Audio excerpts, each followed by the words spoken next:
we have noted the decision by the Swiss Federal Council to grant provisional access for Croatians to the Swiss labour market, and also committing funds for a contribution as a contribution to social and economic cohesion within the EU to cover Croatia. And we have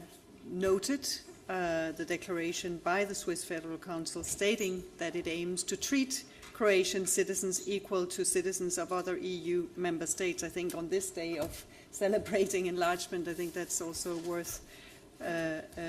stressing positively. And we observe equally that the unilateral arrangements, and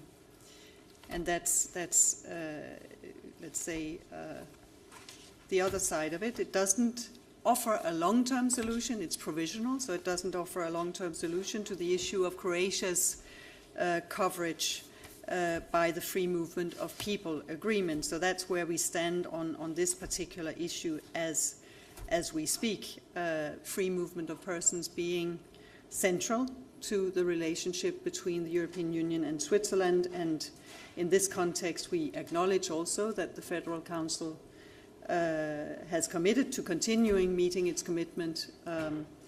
and indeed its obligations arising from the EU-Swiss agreement on the free movement of persons with regard to the acquired rights of the EU citizens living or working in Switzerland. I recall this because we're coming back to an issue that we haven't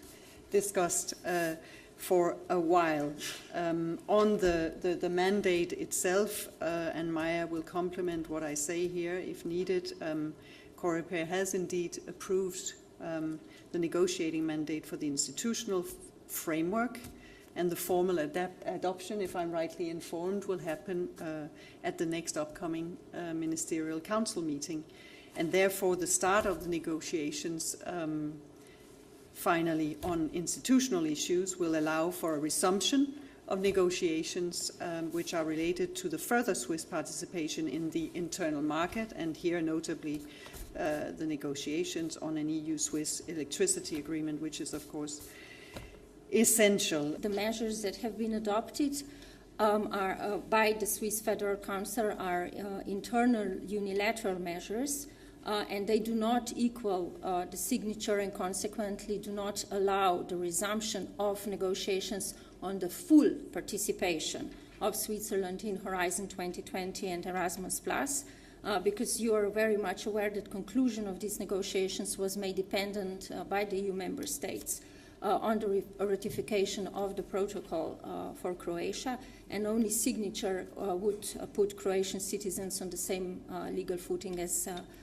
citizens from all other member states that can rely on a valid signed international agreement. But having said that, Swiss researchers and organizations can participate in Horizon 2020 with the same status as entities from any third country, and obviously short of the full participation, which implies the Swiss association to the Horizon 2020 program, other forms of cooperation might be discussed between the parties, and in that respect we are ready to listen to Swiss proposals for reinforced cooperation, and the same goes also for the Erasmus Plus program.